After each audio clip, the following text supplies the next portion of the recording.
Messieurs, dames, bonjour, bienvenue sur YouTube. Le Sénégal a perdu son match d'entrée à la Coupe du Monde 2022 sur le score de 2-0 face à la Hollande. Un score qui ne reflète pas du tout, mais alors pas du tout la physionomie du match. Le match était nul, 0-0 jusqu'à 5 minutes de la fin. On prend un but sur une erreur d'appréciation du gardien Edouard Mendy. Mais surtout, après avoir laissé échapper le point du match nul, on prend un deuxième but dans les arrêts de jeu, dans un groupe où le goal average risque d'avoir une importance capitale. Donc c'est presque une double défaite pour le Sénégal aujourd'hui. Par où commencer? Il y a beaucoup de choses à dire. Je vais commencer par le classement. Edouard Mendy dans les buts, Sabali et Abdou Diallo qu'on a fait jouer à l'aile, qu'on ne sentait pas très à l'aise. Dès le départ, perdu quelques ballons et sorti sur blessure par la suite. Kalidou et Pape Abdou Cissé dans l'axe. De façon générale, la défense a bien joué aujourd'hui. Le milieu, formé de Nampalis, Ghana et Cheikh Kouyaté, à vocation défensive, a bien joué aujourd'hui pour le rôle qui était le leur, c'est-à-dire de défendre. Mais l'objectif n'a pas été atteint. On ne voulait pas perdre et on a perdu. Et ça fait mal, ça. Ça fait surtout mal quand on sait qu'on a des armes offensives qui dorment sur le banc et qu'on a choisi de ne pas utiliser. Peut-être que c'était la tactique. Bon, on se dit, le match peut-être contre les Pays-Bas, on peut se permettre de le perdre. Mais je suis désolé, à part le nom de la Hollande et leur passé, l'équipe qu'on a vue aujourd'hui, elle était largement prenable. Mais comment va-t-on marquer des buts si on a un milieu qui est presque totalement à vocation défensive? Et les trois attaquants qu'on a mis devant, à savoir Ismaïla Sarr, Boulaye Dia et Krépin Diatta, il n'y a tout simplement personne pour leur donner le ballon. Le meilleur Sénégalais aujourd'hui, c'était Ismaïla Sarr. Sur des actions individuelles, il a affolé la défense centrale néerlandaise. Donc, que ce soit De Ligt, Van Dijk, ne savait plus où donner de la tête quand il avait le ballon. Mais il créait ses actions lui-même. Le plan n'ayant pas fonctionné, qui était le plan de défendre, il faudra changer de tactique. Parce que maintenant, pour aller au deuxième tour, il faut gagner les 2 prochains matchs. Il faut d'abord battre l'Équateur. Il faut d'abord battre le Qatar, qui, après s'être fait humilier en match d'ouverture, reviendront plus conquérants face au Sénégal, parce qu'en cas d'élimination, en cas de défaite, je devrais dire, ils seraient éliminés. L'équipe qui perd ce jour-là entre nous, le Sénégal et le Qatar, sort de la compétition. Aliou Cissé, moi j'avais promis que je ne te ferai plus de critiques après avoir gagné la CAN. Donc ce n'est pas une critique que je veux faire des suggestions. Aujourd'hui, on a joué pour ne pas perdre, on a perdu. Est-ce qu'on peut jouer pour gagner? Parce qu'il va falloir gagner cette fois-ci.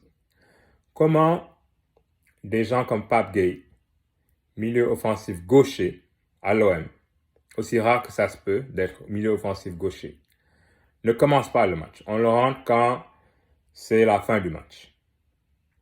Comment des gens qui brillent comme Pape Matar Sarr,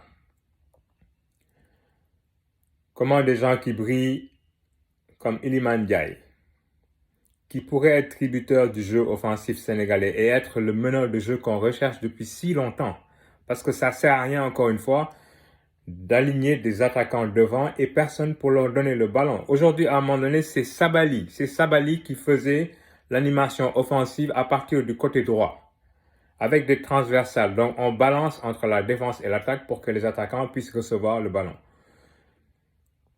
Souvent, quand ils le reçoivent, ils sont dos au but ou en mauvaise posture. Sadio Mané nous manque cruellement parce que avec sa classe d'attaquant, il arrivait à faire la différence tout seul et donc la lacune criarde au niveau de l'animation offensive et du meneur de jeu n'était peut-être pas aussi évidente quand Sadio était là.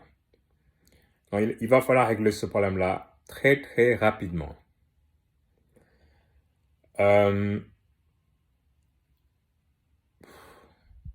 Je sais plus quoi dire. Hein. Ce que je souhaite, c'est que si le Sénégal doit sortir de cette Coupe du Monde-là, qu'il sorte avec les armes à la main et les armes qui sont les siennes. À savoir, on a un très bon milieu offensif. On a montré qu'on avait une bonne défense. On a montré qu'on avait un bon milieu défensif aujourd'hui pendant 85 minutes contre la Hollande.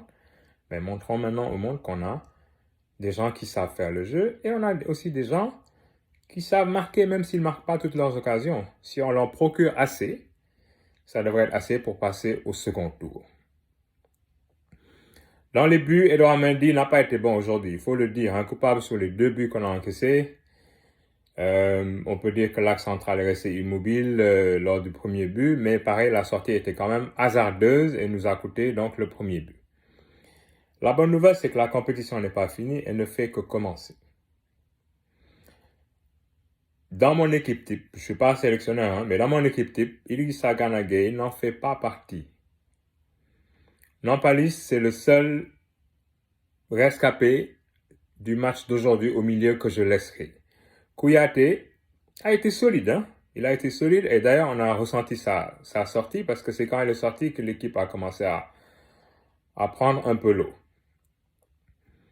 Je sais que c'est dur pour Aliou Cissé d'enlever ses anciens cadres et on voit qu'il se fie à eux. Hein? Genre, je parle de Ghana, je parle de Cheikhou Kouyaté, les gens avec qui il est allé à la guerre plusieurs fois. Mais je ne pense pas que Ghana a son équipe, sa place dans l'équipe d'aujourd'hui. Kouyaté a joué son rôle. Le fait qu'il soit blessé va faciliter, je l'espère, la décision d'Aliou Cissé. Et qu'on nous mette des gens comme ceux que j'ai cités précédemment. Qu'on fasse jouer Pape Gueye depuis le début. Qu'on donne sa chance à Iliman Ndiaye, excellent dribbleur. Il peut peut-être être le meneur de jeu qu'on attend et qui va pouvoir donner des ballons devant, à que ce soit Boulaye ou qu'on joue avec Bamba. Bamba, il est rentré aujourd'hui. Il n'a rien fait, certes, mais il n'a pas été mis dans des conditions où il pouvait réussir. Donc, je ne le jugerai pas sur les quelques minutes qu'il a joué. Donc, ce que j'espère, c'est une animation résolument plus offensive parce que non seulement il va falloir gagner les 2 prochains matchs, mais il va falloir marquer beaucoup de buts. Et c'est pas avec l'équipe au milieu qu'on avait aujourd'hui qu'on va avoir ce résultat-là. Donc, un cri du cœur à Aliou Cissé de faire les ajustements El Tactico. Et on se voit après le match contre le Qatar vendredi, en espérant que ce sera une victoire large et éclatante. Parce que le Sénégal en est capable et doit en faire la démonstration. Et ensuite, on réfléchira à comment battre l'Équateur, parce que ces Équatoriens que j'ai vus hier, là, il va falloir se lever tôt pour les battre. Hein. Donc, allez, à bientôt.